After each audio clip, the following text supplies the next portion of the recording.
Welcome back to Imperial Wealth's Crypto Chronicle podcast, where we're recording a history book of all the events that have happened in the cryptocurrency industry. We're going to be reporting to you on a weekly basis, so let's head live over to our team right now to discuss all things that have happened in cryptocurrency this week.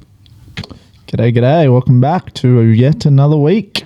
Just got Taylor and myself here today. Mate, we're flipping chapters. So yes, go. Exactly. Each week we are coming in to do another podcast, and Bitcoin is slowly rising, I feel. I feel like the momentum in both areas, both the podcast and BTC, is running along quite smoothly.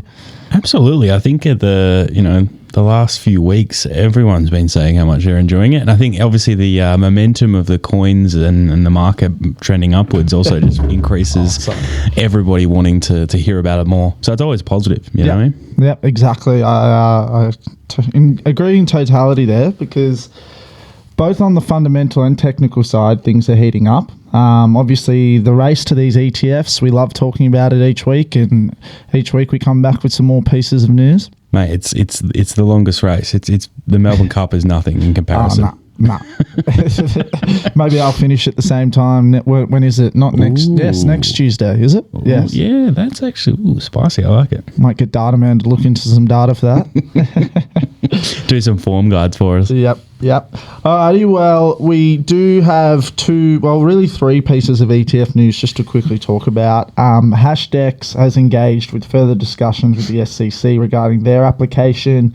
Now, the Hashdex ones is a bit different because their strategy kind of aligns a bit differently with previous SEC concerns. Theirs is more of like a kind of mixed one. It's a bit weird where they don't rely on Coinbase for their service surveillance sharing agreement, but they're just going to be acquiring their physical Bitcoin from CME exchanges, which is pretty interesting. But essentially, they've come back. I think it's pretty similar with Van Eck and others that are meeting with them. They're kind of saying, well, we're doing this. We've made these changes. We've made these amendments. Now accept us. Yeah. And they're not quite getting the acceptance quite yet. But I think the current consensus really among analysts is that all of these will be approved within 3 months, i.e. by the end of the year. So, well, like even then, they're looking for more information before November. So they're obviously wanting some expedited stuff so they can try and get things sorted, which is quite positive when you look at it from an outside point of view.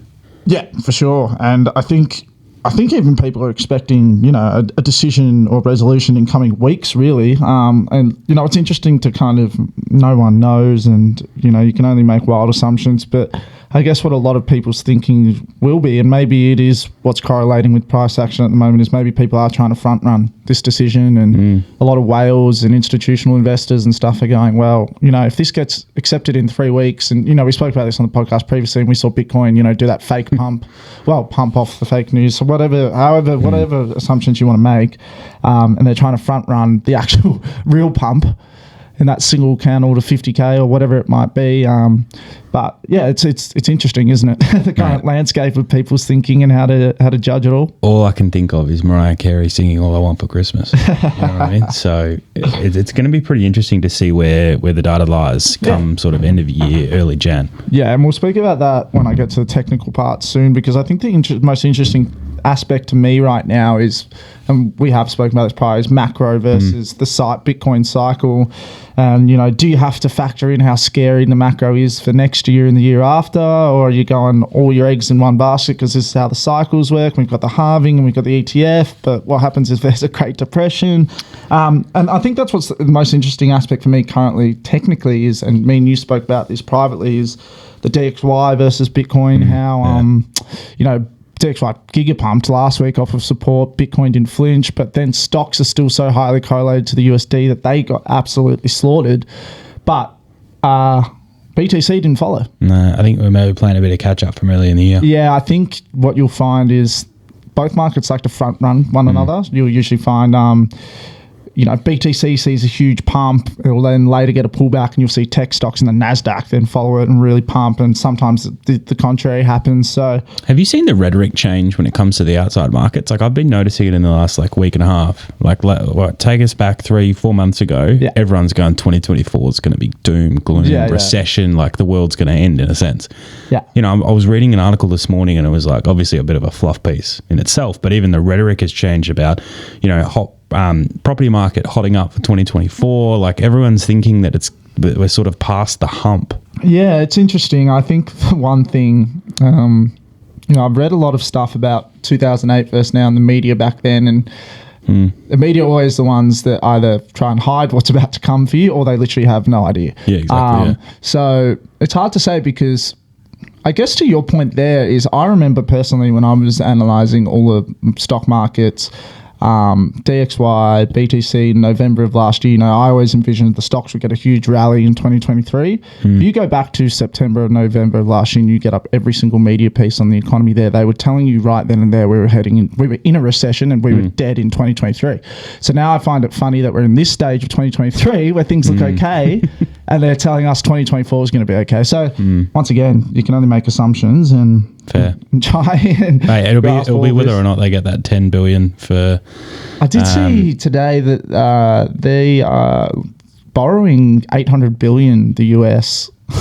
What? Yeah, to end out the last 3 months. So the debt spiral continues, but hey, that's the fiat tokenomics for you. The greatest shitcoin on earth. Oh my God. But anyways, adding on to the hashtag thing, we had Van Eck modify their ETF application yesterday, I believe, or the news came out yesterday.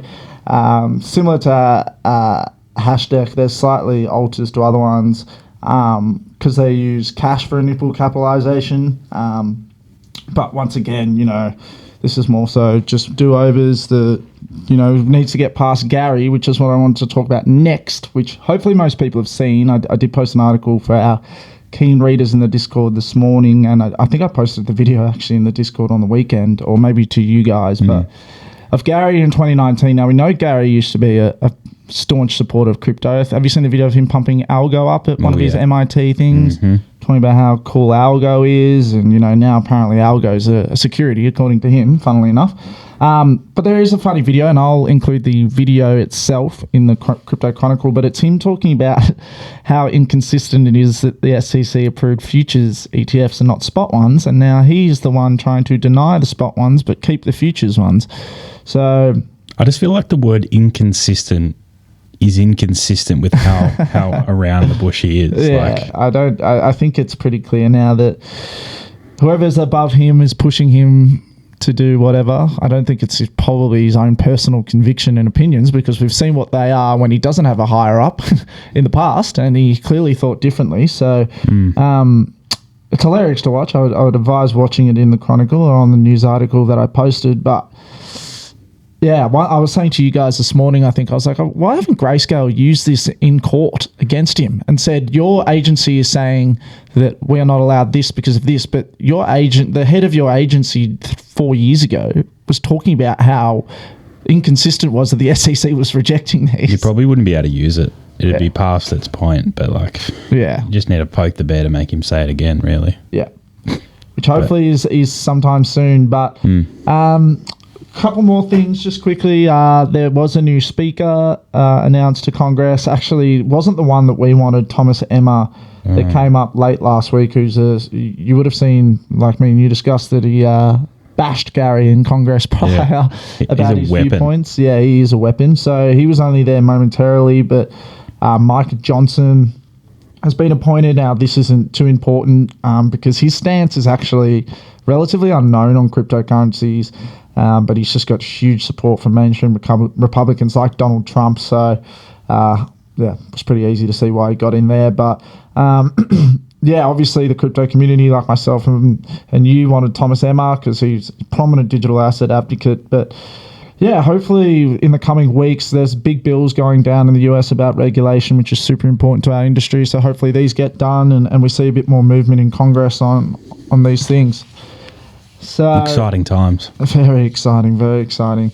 And then the last quick one is CZ and the team at Binance are just coming back at the CFTC and asking for their lawsuit to be dismissed. Not much to say here, but Binance carries on, and who knows if it carries on for a few more years. But it would be, I think I've said in the past that I almost see that as one of the greatest bullish moves fundamentally that can happen.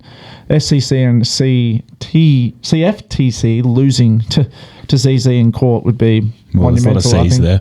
Huh? A lot of C's there. Yeah, way too many C's. Actually, do you reckon that he does this stuff just so that he stays relevant as well?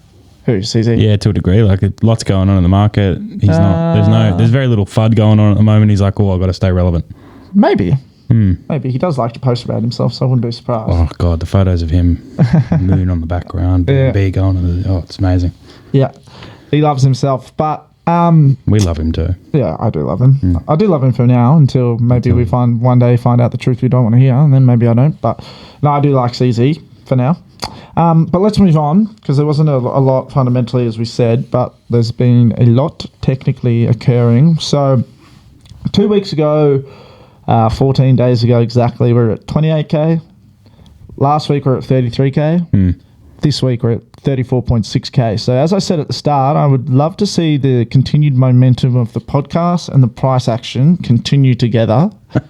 And then I would also like for someone out there to declare Pumpatobos every month, because that would make our lives easier. That would make, yeah, I know. There'd be no wars.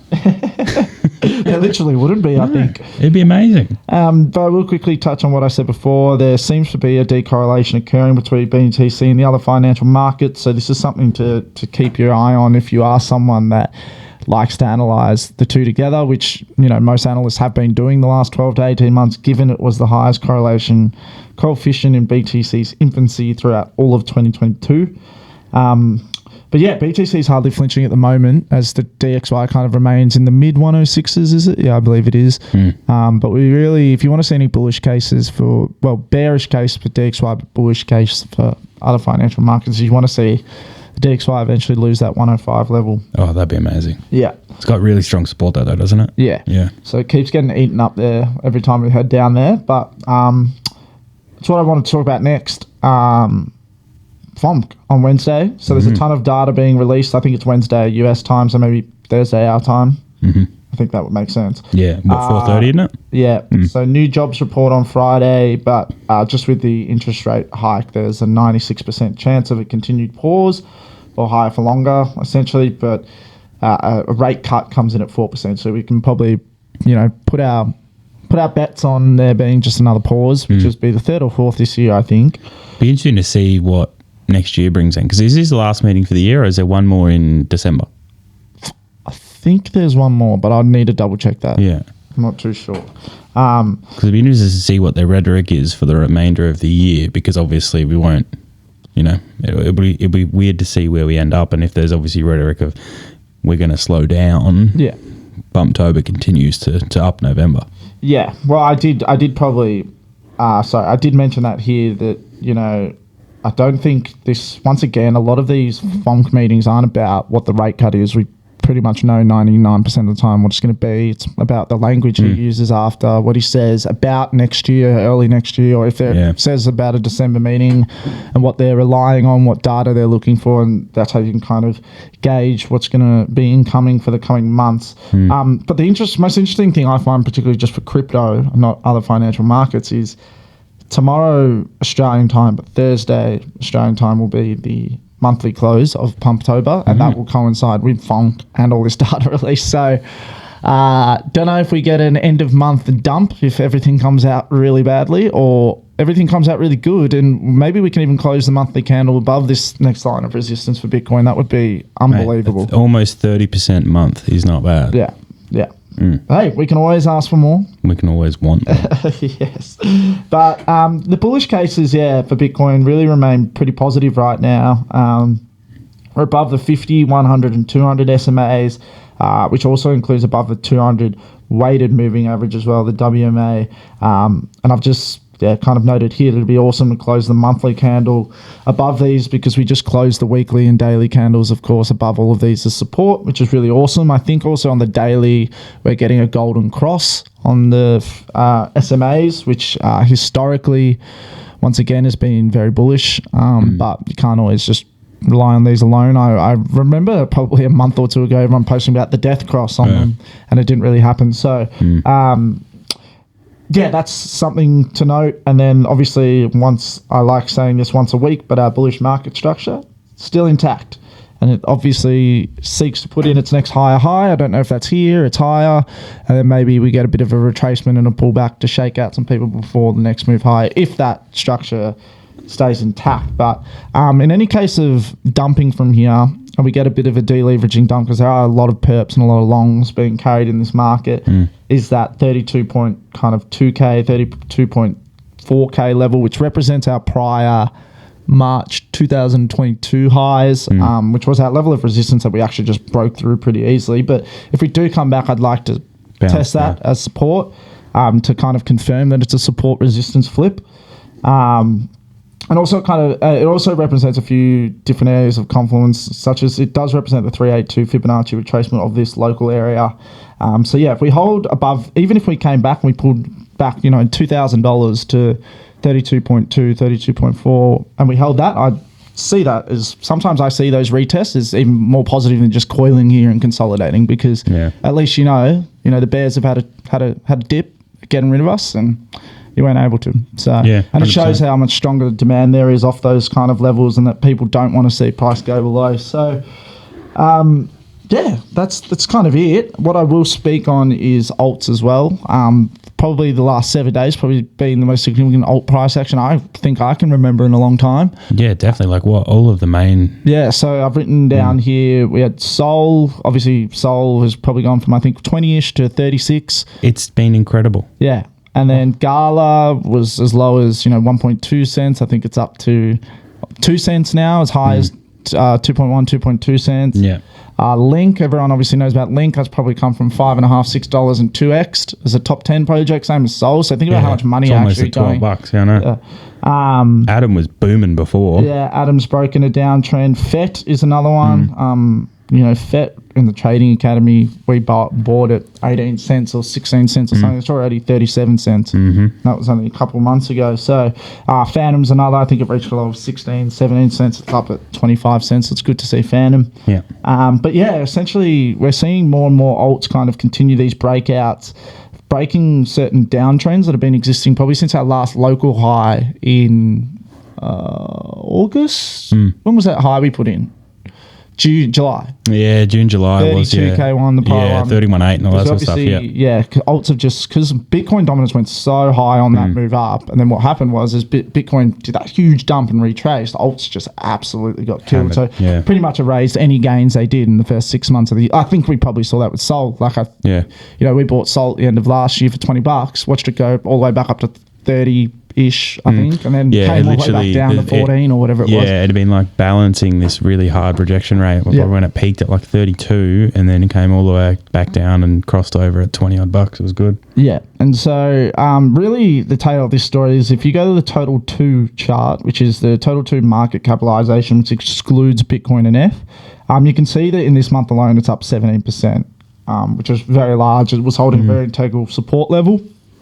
It's also broken a significant downtrend, which I'll include in the written chronicle that you can see. But things for alts, whilst I'm not kind of siding with being super bullish on them right now, just because I know that we've broken Bitcoin dominance resistance and we've still got an ETF to come, and a lot of money is going to be put into BTC when we see the first real bull run pump, if we get it.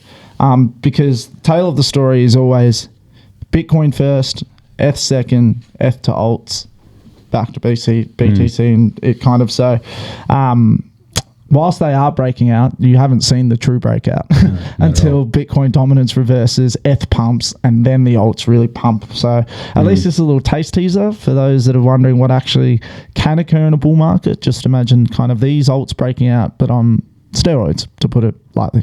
Instead of a 20% pump, think of a 200. Yeah, exactly. So this means on the next BTC pump, if there is one, which I assume there will be if we do get an ETF approval or we continue this move, is that you could see Bitcoin dominance, as I've mentioned, to that 56 to 57% level before hopefully rejecting and seeing alts flourish a bit even better. So that should be it for the market. The mining market, how are we looking? Mate, everything's looking really good at the moment. We say that every week, but it's actually like every time we've done the podcast in the last 2 months, it's actually started to get better. So I think the podcast is a hugely positive thing for the market, as you were saying. So yeah, no, Bitcoin's price rise obviously meant that we had some really good strength with profitability across the board, whether it be Bitcoin or altcoin miners. I think the slight negative out of it is obviously when the profitability goes up, that does mean we see a slight rise in difficulty. Yeah. Even though hash rate went down a little bit for a while, it sort of meant that we still went up by about 2%. So not a huge increase, but still nonetheless important. Yeah. We're sort of averaging at the moment around 400 to 425 exahash. So it's still relatively similar to what we were about a week ago and a bit. Yeah. It was a weird drop with hash rate for a bit, and I sort of had a bit of a look into this because I was looking at it this morning going, well, why? Like, that makes no sense. I thought we were going to maybe go up difficulty by like 8 to 10% considering the pump. I'm not sure if anyone's heard of Ergon. Very new little sort of coin. Had a massive jump in hash rate, like went from 35 terahash to like 33 petahash. So a huge jump. Which obviously I think saw a bit of a lower end hash rate jump off Bitcoin because it's on SHA-256. So that probably explains a little bit. Its hash rate jumped by 1,000%. So a massive jump in that sense. Very strange is probably the best way to put that. But someone's obviously trialing something new.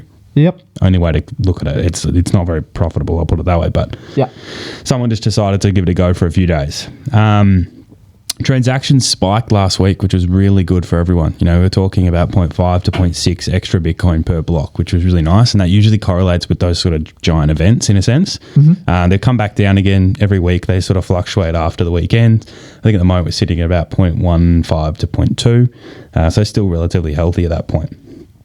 I think at the moment the biggest thing that's sort of happened when it comes to current miners is that the efficiency break-even point has jumped up, obviously due to the profitability rise. So sort of circa last week before when we were floating around that 29, 30K area, we were sitting at around 32 watts per terahash as your break-even point, whereas now we're sort of sitting between 36, 37. So it's increased your profitability quite a bit for some of those sort of slightly older generation machines, the original S19s and things like that. So some welcome relief when it comes to that. On the alt front, it's been pretty interesting. We've sort of seen, like the last 2 weeks, Doge has really dropped in difficulty. That's sort of turned around. I think it may have just been hash rate jumping around a bit. Mm-hmm. So it's sort of gone up by about 20, 25% in difficulty, but obviously price has dictated that anyway. So it's kind of a non-event in a sense. Yeah. I think Doge price action has been very interesting. Well, like even on a script Light and Doge perspective, I think the price over the last 2 weeks has gone up by like 30%. So it kind of nullifies it anyway. Yeah. Monero is somewhat similar, but obviously had a bit of a drop in difficulty. We don't really talk about XMR too much just because it's not something that we do much to do with. Right. But with the new X5s, it's a little bit interesting. Obviously, their price rose by like 8.75, so relatively interesting. Casper, which obviously we do quite a bit of, there hasn't been much change, which is quite positive. The hash rate really hasn't done much. It's dropped a little bit by about 3%. Price is still very similar, which is great. We're not seeing much of a sell-off. Great for you, not great for me. Yeah, well, look, to be honest, like we're still sitting at about 5 US cents. It's not too bad. No, I know. I just was more so talking about my swing long. I know. That's failing to break ATHs, but once we do, price discovery, baby. It's coming. Better. It's coming. Good. Dash is still the one that is unreal. I don't understand why it keeps doing this. It's so good though. I think it's just one of those, because it's an ancient dino coin, the old Dash. It's just whenever the market starts to heat up a little, the old dino whales maybe start to turn on their machines and start buying up the coin. It's literally dropping. That's the thing. Okay. So the price of it's going up, but difficulty is continuing to plummet. I looked at it over like the last 4 weeks, and people selling their miners for the token. I don't know. Like it probably like older spec machine, yeah, potentially. Yeah. D9s are really hard to get a hold of, which are the new ones, but like we're talking like a 50-60% difficulty drop in the last 4 weeks. So it's pretty big. And it's obviously meaning that the new machines are having really good profitability. They're making like $14 a day. Yep. So positive on that front.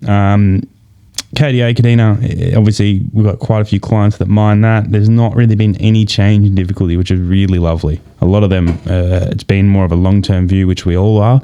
But price obviously had a bit of a dump over the last sort of 6 to 12 months, just with a lot of people jumping on and off selling. Mm-hmm. But obviously price at the moment has sort of gone up by about almost 15%. So it's a welcome relief in that sense. Yeah. So yeah, like I guess at the moment when it comes to a mining perspective, everything's quite positive. I think the biggest thing that we've been doing over the last week and a bit, 2 weeks, has sort of been making sure clients are ready, because once that ship starts, like you were saying, once that ETF gets approved, it's off to the races, and you don't want to get left in the dust. Yeah, and I think it's just relating that to trading as well, because I know a lot of people out there, maybe if you've been in the trading academy or you've been thinking about it, is, you know, one of those things where, all right, I'll just join it when the bull market starts. And, wrong. Yeah, and the thing is you might invest in the bear market, particularly, I'll say, in altcoins. Obviously, our DCA strategies into ETH and Bitcoin are well in profit, but some alts might not be. But the risk that you mitigate there is that one, like on all honesty, you can go to sleep one night and blink and wake up and a alt has moved 100% and you've missed, because you were worried about a 20%, 30%, you know, drop, and you're like waiting for lower, that, you know. But the best strategy is, since mid 2022, late 2022, is the dollar cost average, not only into machines, but into coins. So when that pump does happen, you're not chasing your tail. You're already set. You're okay. You've held everything for longer than 12 months. From a tax perspective as well, it matters. Yep. So there's many more overwhelming positives to getting in earlier than getting in later. 100%, mate. I had this conversation actually with a client last week that joined the Trading Academy, and his original sort of, I'm not really sure if it's something that I want to do. And I was like, all right, well then what's your plan? And he said, look, I'll probably start buying it once we go through the halving.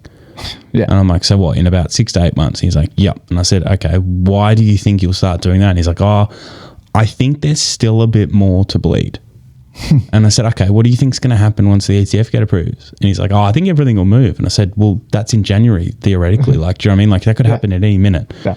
The whole point of joining a service like this is to get knowledge prior, not during. Exactly. Setting yourself up is paramount. And I often say it to Trading Academy members, and some might think like, well, how come on certain pumps you didn't sell and rebuy back lower? Because if you try and get too cute, and that relates to even waiting until post-halving to start buying, if you try to make all these assumptions about price going lower rather than just saying, I know where price is going in 2025 or in the future, the prices right now shouldn't matter too much to you.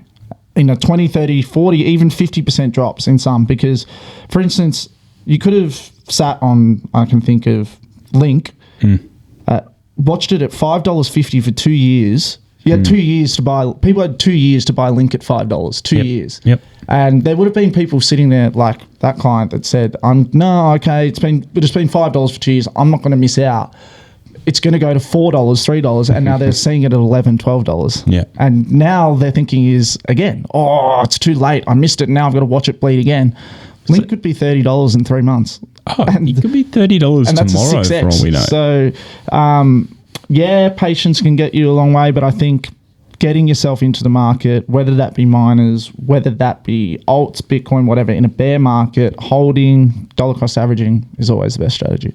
I just think a proven strategy is paramount. And a lot of people don't, when they go at their own, you may not have that opportunity. Yeah. Time gets the better of you, I find. And I think if you go out on your own and then you're trying to guess the bottom and the tops, you've probably got about a 1 in 1 billion chance of doing that, because not even most analysts can guess the bottom and the tops. So that's why the DCA strategy exists. Exactly. Mitigates everything. So I think that'll be it for today. There actually wasn't a lot to talk about, but we've talked a lot. So love it. It's always a breeze. Hopefully the monthly close tomorrow is 2 days Australian time tomorrow, US time at night, whenever it is, tomorrow night I think.